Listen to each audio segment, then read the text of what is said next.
और बड़ी समस्या है इनफर्टिलिटी की समस्या। तो इनफर्टिलिटी एक क्या इशू है? इनफर्टिलिटी का मतलब क्या है? मतलब क्या है कि कोई भी महिला जिसकी उम्र 35 साल से ज्यादा हो गई है और शादी को उसको 1 साल हो गया है और वो प्रेगनेंसी की ट्राई कर रहे हैं, उनको प्रेगनेंसी नहीं हो रही, तो इसको इनफर्टिलिटी बोलेंगे। कई बार मेरे पास ऐसे कपल आते हैं, सर अभी शादी हुई है हमारी और शादी के 6 महीने हो गए, 8 महीने हो गए, बच्चा प्रेगनेंसी नहीं हुई। अरे इनफर्टिलिटी नहीं है, एक समय होता है, एक उम्र होती है। तो infertility means not being able to get pregnant after एटलीस्ट 1 ईयर, कम से कम 1 साल, ज्यादा हो चलेगा भी, ऐसा कुछ नहीं है कि 2 साल हो गए नहीं हुआ, होगा। और आदमी उसी चक्कर में गायनेकोलॉजिस्ट के पास जाना शुरू कर देते हैं, वो हार्मोन पिल खिलाना शुरू कर देते हैं। तो इनफर्टिलिटी शब्द का मतलब क्या है? Infertility means not being able to pregnant after एटलीस्ट 1 ईयर ऑफ ट्राई। कम से कम 1 साल उसको ट्राई करते हो गया हो, या बार बार। If a woman keeps having miscarriage, it also called infertility.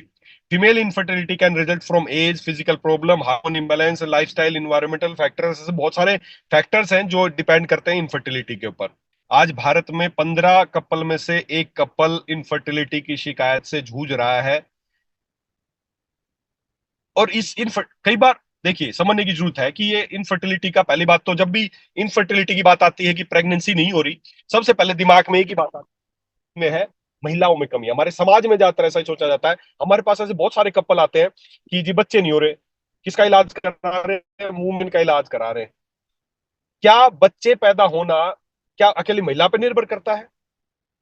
जी नहीं, महिला और पुरुष दोनों बराबर के जिम्मेदार है बच्चा पैदा करने के लिए। तो क्या बच्चे नहीं होना क्या महिलाओं के अकेले की जिम्मेदारी है? महिलाओं का दोष है? नहीं। 40 से 50%, 40 से 50% अगर किसी को इनफर्टिलिटी है, तो 50% के करीब योगदान, कमी ज्यादातर महिलाओं मिलती है, और 30 से 40% एट्रीब्यूट टू मेल फैक्टर। तो डिपेंड आप पे कर।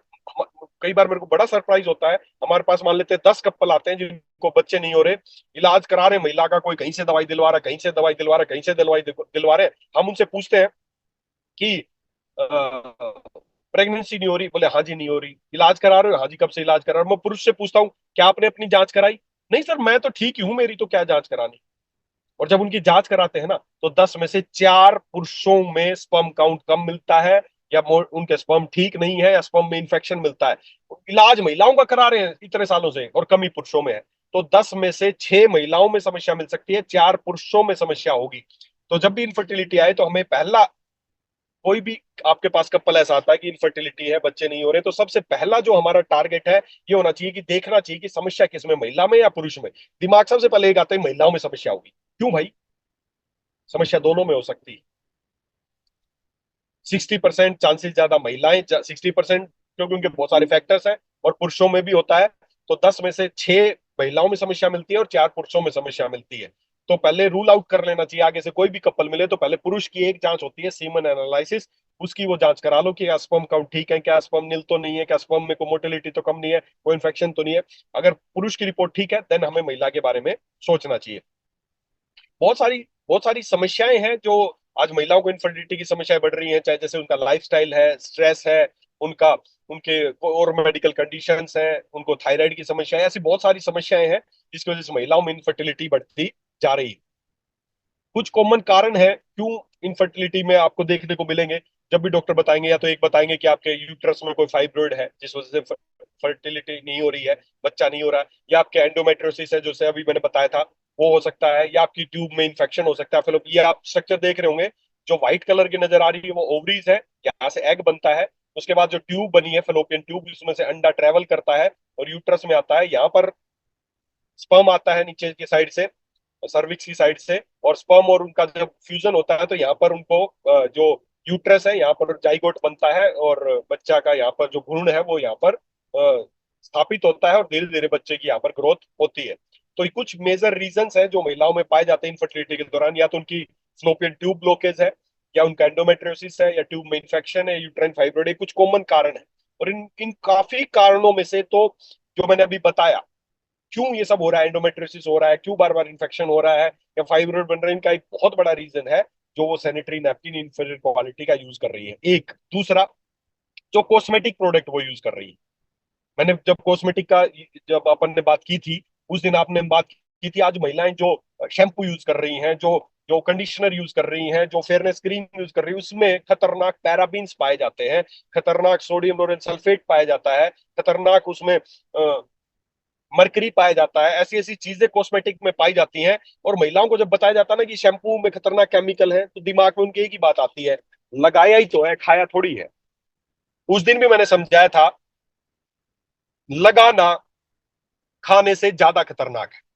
जब कोई शैम्पू या कोई चीज आप लगाते हैं ना, वो क्या, जब कोई चीज खाते हैं ना, कोई भी जहरीली चीज, केमिकल वाली चीज जब आप खाते हैं, तो सबसे पहले आपके मुंह में जाएगी, यहाँ पे जो सलाइवा एंजाइम उसको डिस्ट्रॉय करने का काम करेंगे, फिर वो आपके अंदर जाएगा, पेट में जाएगा, आंतों में जाएगा, लीवर के पास जाएगा, फिर आपके ब्लड में एब्जॉर्ब होगा। एक प्रोसेस, बहुत सारे बैरिकेड्स है किसी भी केमिकल को रोकने के लिए। लेकिन जब कोई चीज आप लगाती है ना, डायरेक्ट आपके स्किन में एब्जॉर्ब, स्किन से ब्लड में एब्जॉर्ब हो जाती है, बीच में रोकने वाला कोई नहीं है। इसलिए लगाना खाने से कहीं ज्यादा खतरनाक है। जब भी कोई केमिकल वाली चीज, आज महिलाएं ब्यूटी प्रोडक्ट्स का इतना धड़ल्ले से यूज कर रही हैं, जिसकी वजह से गायनेकोलॉजिकल डिसऑर्डर बढ़ते जा रहे हैं। मैंने उस दिन भी बताया था, पीछे एक रिसर्च हुई, उसमें 40 ऐसी महिलाओं को लिया गया जिनको ब्रेस्ट कैंसर था, और जब उनकी कैंसर की गांठ को निकाला गया, जांच के लिए लैब में भेजा गया, तो उन सभी सैंपल में केमिकल पाया गया, पैराबीन। वो पैराबीन जो उनके कंडीशनर में होता है, जो उनके शैम्पू में होता है, या उनके फेस वॉश में होता है। सोच के देखो, जो शैम्पू में पैराबीन था वो कैंसर की गांठ में मिला, सीधा सा लिंक है, उस पैराबीन की वजह से ही वो कैंसर वहां पे हुआ है। तो महिलाओं को एक तो ये सैनिटरी नैपकिन जो इंफीरियर क्वालिटी का यूज कर रही है, जिसमें डायक्सिन पाया जाता है, या जो कॉस्मेटिक प्रोडक्ट जिसमें बहुत तरह के केमिकल्स, पैराबीन, सोडियम लोरेन सल्फेट, मरकरी, ये सब कुछ पाया जाता है, ये महिलाओं को समस्या, इन सारी समस्याओं का एक कारण है।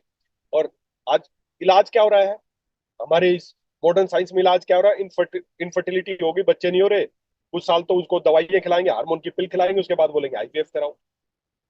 आईवीएफ में, एक आईवीएफ में 150, 2 2 3 3 लाख रुपए का खर्चा आता है। सक्सेस का रेशियो कितना है, 5 से 10%।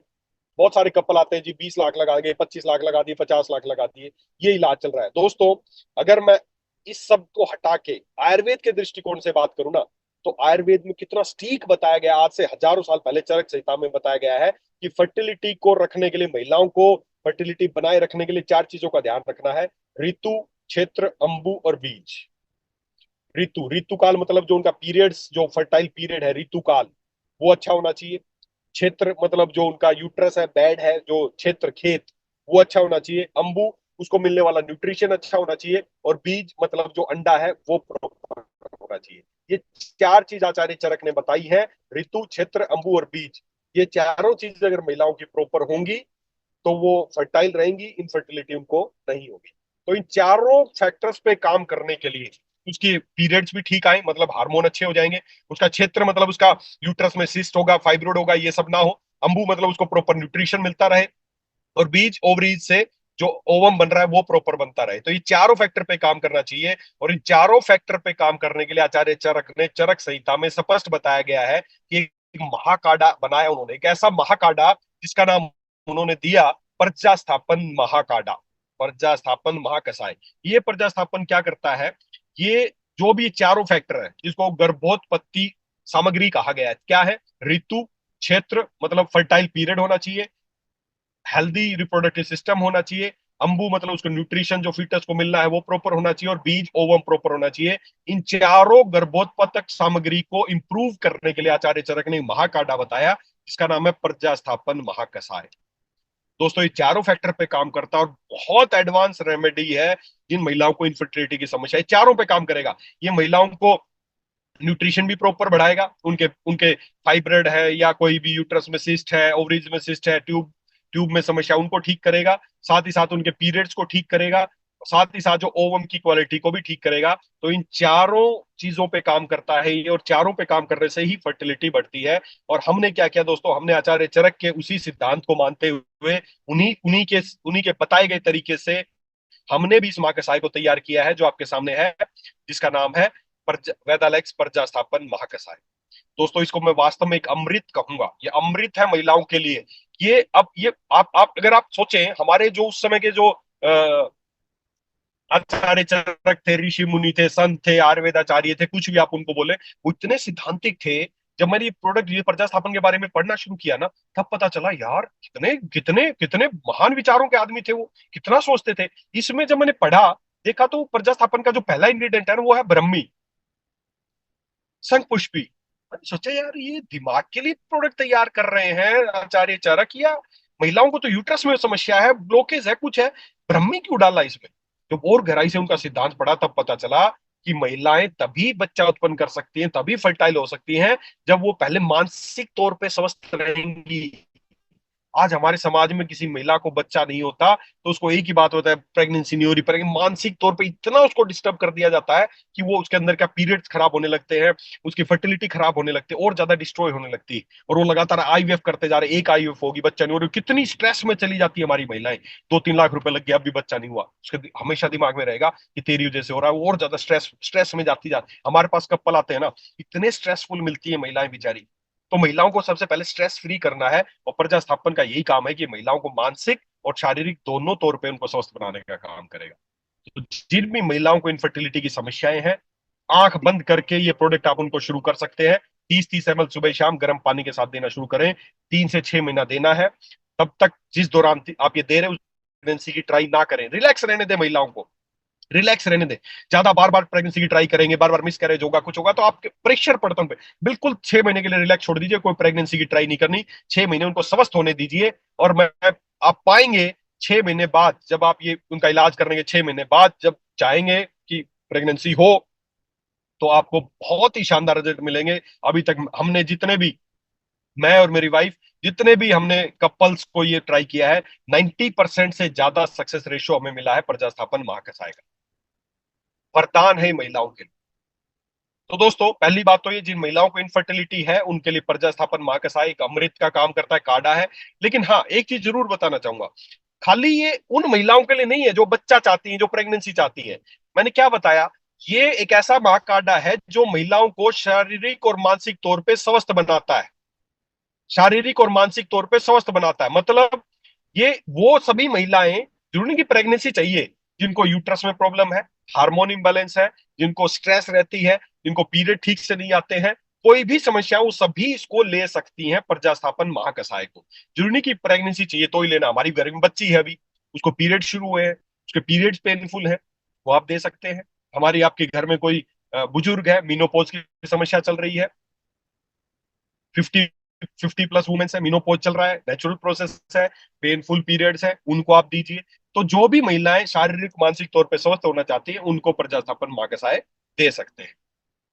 तो दोस्तों, ये दो चीजों का ध्यान रखना है। पहली बात, जो आपके घर का जो सैनिटरी नैपकिन है जहरीला है, जो हर महिला यूज करती है, उसको हटाना है। दूसरा, कॉस्मेटिक आगे से कोई भी इस्तेमाल करें तो ये देखना है क्या उसमें खतरनाक केमिकल्स है, पैराबीन्स है, सोडियम लोरेट सल्फेट है। जैसे मैंने ब्यूटी वाले जो उस दिन बात हुई थी, उस दिन आपको बताई थी सारी बातें, फिर किसी दिन उसके बारे में बात कर लेंगे। उस पर ध्यान रखना है। और तीसरा, जब अगर